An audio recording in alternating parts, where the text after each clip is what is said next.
Trump mentioned that he was eyeing a 10% stake in Intel. Of course, this comes after he already gave the state golden share veto power over U.S. Steel. So this isn't really much of a surprise.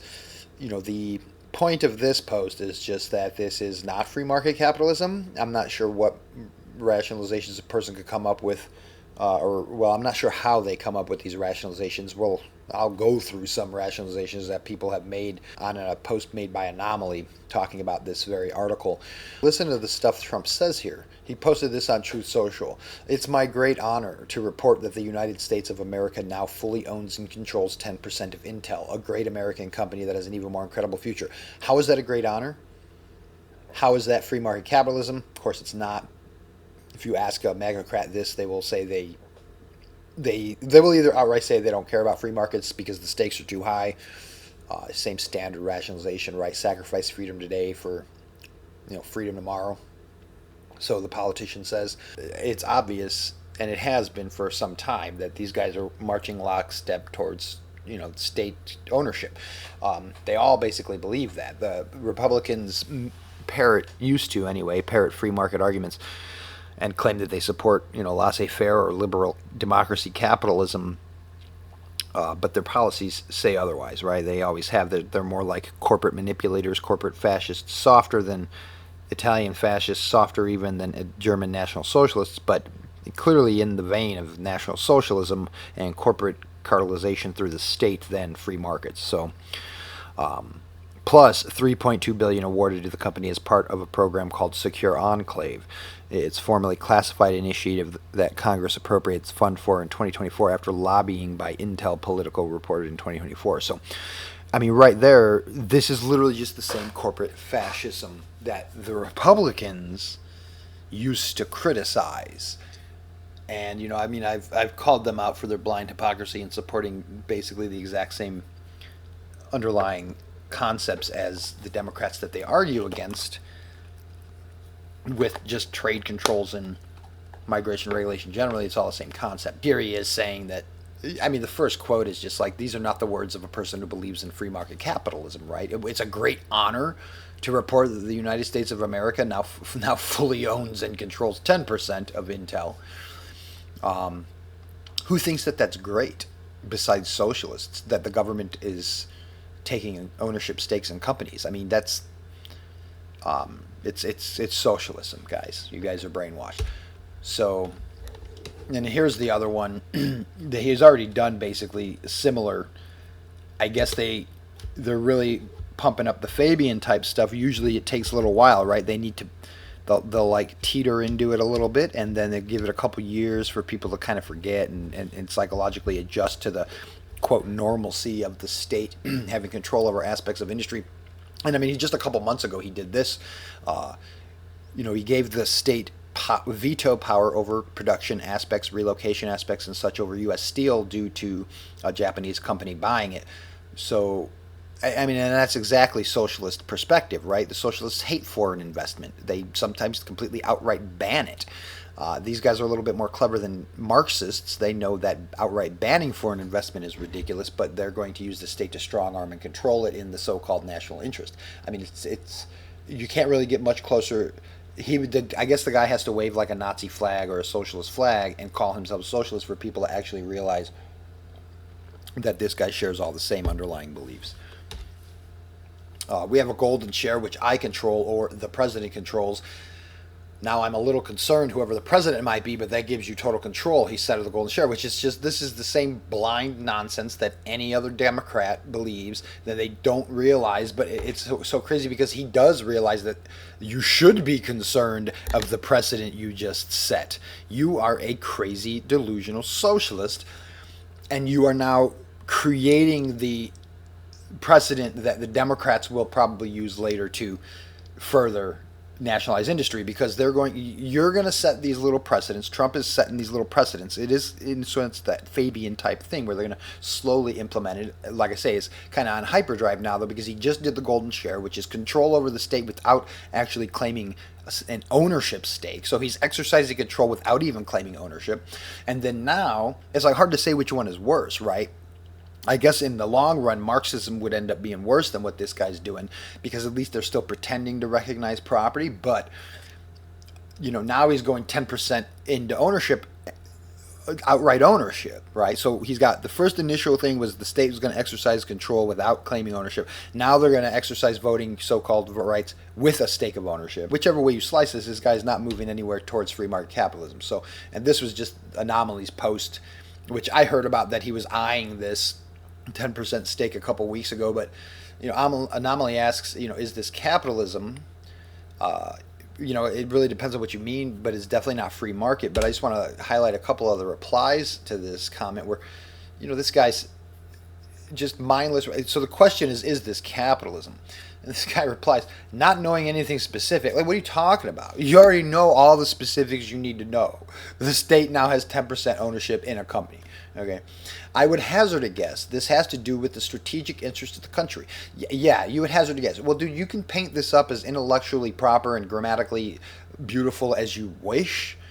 It's just the same bullshit. It's 4D chess. This is all strategy and the interest of the country and interest in the nation. It's just a rationalization for your state control of industry. And again, the question was, is this capitalism? And I'm going to read through the rest of this, and you notice he does not even answer the question, right? So, not knowing anything specific, I would hazard a guess this has to do with strategic interests of the country. Intel is a domestic, U.S.-based, yeah, that's what that fucking means, company with the same fab plants here, with some fab plants here physically in the U.S. Okay. And AMD and NVIDIA are foreign entities. Okay.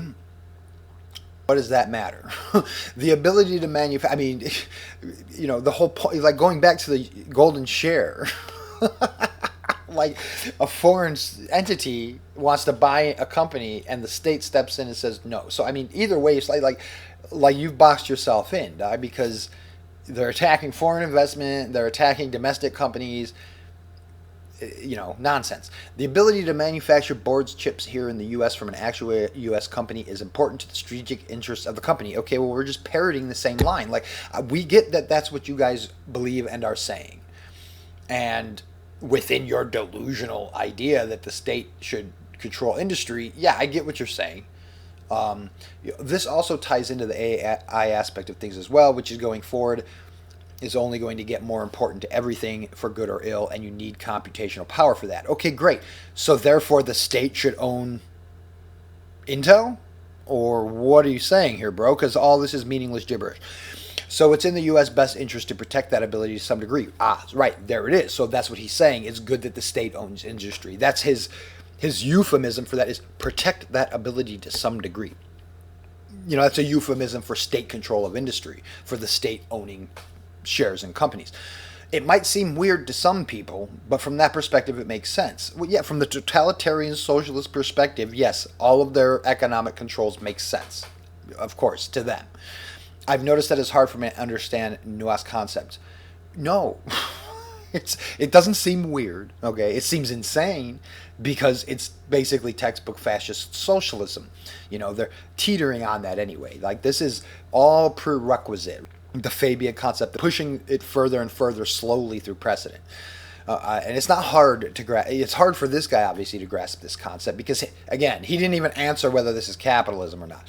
Well, is the state owning government, is the state having shares in companies capitalism? Well, it's in the U.S. interest to protect that ability to produce chips. Okay, but is that capitalism? Well, it might seem weird, but it makes sense.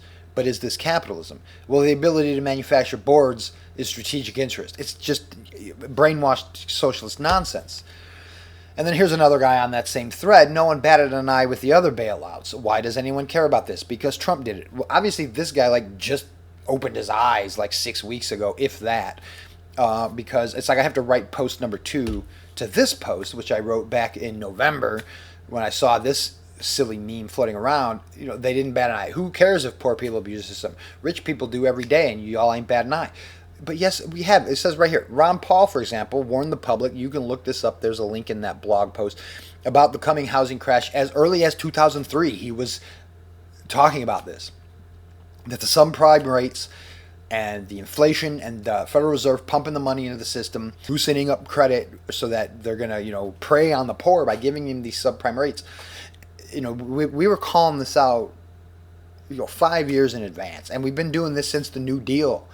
If you read Our Enemy the State by Albert J. Nock, criticism of New Deal policies, the same thing. So what are you talking about? Like libertarians, free market economists, Chicago School even has been calling out government bailouts for decades, going on a century at this point. Okay, so, and of course, we can go back to Adam Smith.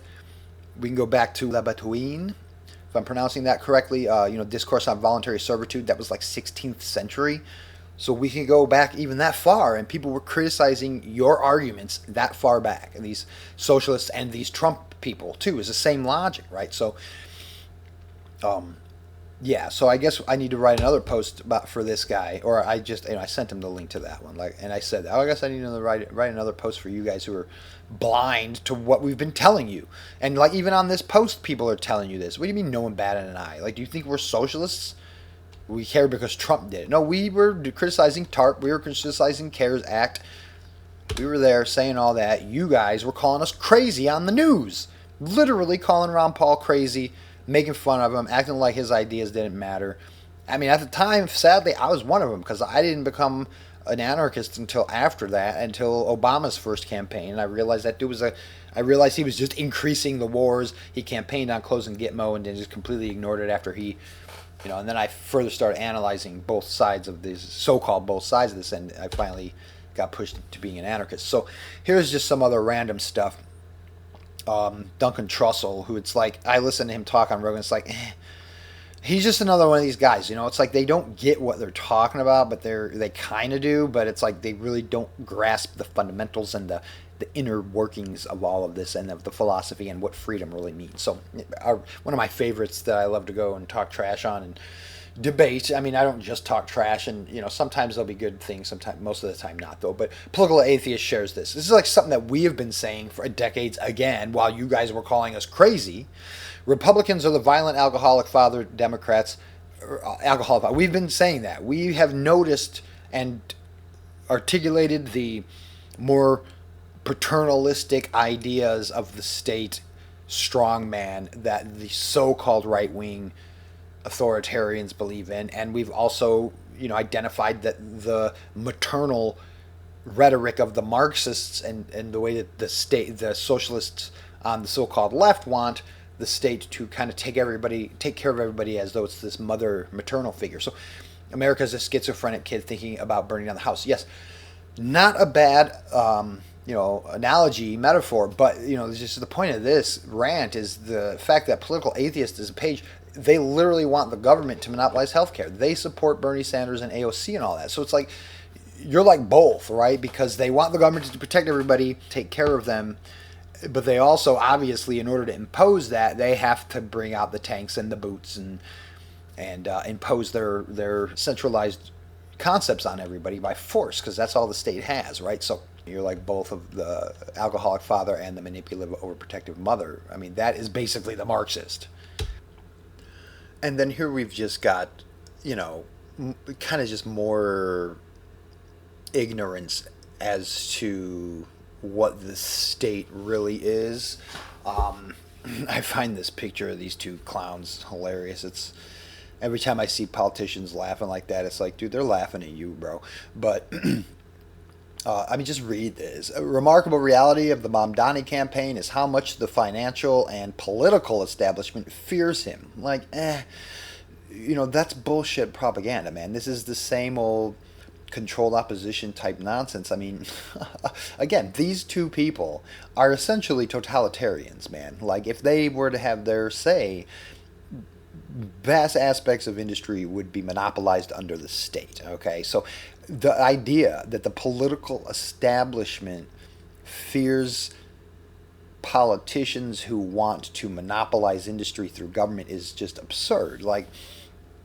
Politicians wish they owned everything, most especially Bernie Sanders. I mean, that's whether he realizes that or not, that's his entire philosophy, is basically the government should own and operate pretty much everything, because, they believe in the lie of democracy or whatnot. So, everybody gets their say, but then when you lose, you still got to obey the majority, or, however they choose to do it, through ranked choice or whatever. It's all the same thing, right? You're still going to end up with just some group of people outnumbering or overruling the rest. I mean, that's, if you guys all voluntarily do that, okay, but these people want to do that through the state, which is not voluntary. They mean to impose that on all 330 million people said to be living in the United States of America's territory. So I just thought this was funny. It's like anytime a statist, any statist, but most especially like Marxists claim that like the political establishment is like opposed to some politician. It's just, again, it's just a lack of nuance in the socialist analysis of not only economics but the world in general, where it's just all that's happening is that maybe one sect of politicians who want power are opposed to another sect of politicians that want power. It's not like these guys fundamentally disagree. Like, all politicians fundamentally agree on the most three important points that matter. But that trickles into a lot of other stuff economically, where it might look like they're opposed to each other because they oppose particular policy points. But if an anarchist walked in there and started actually questioning the fundamentals of the state, they're real quick to gang up together on you because they fundamentally agree that the state should have a monopoly on force, and so on and so forth. How far they go with monopolizing is it's a matter of degree, and it's important to distinguish, but it's not a fundamental distinction, right? So even the minarchists think that the state should monopolize courts and justice administration. So and still think that the state has the right to coerce you to fund their so-called justice system and their so-called defense agency. So, I mean, you could make an argument that, I don't know what the financial establishment is. I mean, that's kind of more or less the state as well, right? Like, I mean, there might be financial actors who are opposed to this. Surely there are. But, if you're going to use the words like establishment, well, that kind of naturally implies like the entrenched powers that be, and the entrenched powers that be essentially implies the state as their, how do I want to say, facilitator, right? Like, without the state, the corporations don't have subsidies, they don't have patents, they don't have the ability to stifle competition through licensing and other barriers to entry. So, the idea that the capitalists that are worth criticizing hate these guys. The only reason they really hate them is because these guys would go after their wealth. It's not like they fundamentally disagree. A corporate fascist technically agrees with all the underlying principles of the Marxist socialist. They just want the state to direct capital and control people in a different way. In the end, as in being a state, obviously naturally contains all of the same fundamental characteristics that distinguish it as a state, as opposed to other institutions. So, in the fact that they all share the same fundamental characteristics, they will all retain the same economic problems. So you can't argue against terrorists, which, I mean, everybody does, and then support monopolized healthcare under the government. At that point, obviously, just follow that logic, dude. Which of course to them it's going to make sense, because if they think that there should be no so-called private insurance companies, then this would not be a contradiction to them. But I'm just trying to draw the point that, like, follow the logic to where if Bernie Sanders were to impose no private health insurance companies, everything government, you by necessity are banning foreign market actors, right, from entering into the marketplace, just as domestics. But in that sense, you end up, you have the same fundamental outlook as Donald Trump. The results of your policies will basically be the same, worse than Trump, really, because at this point he's done 10%, which, yeah, it sacrifices the principle. So now he's opened the floodgates to total nationalization, honestly.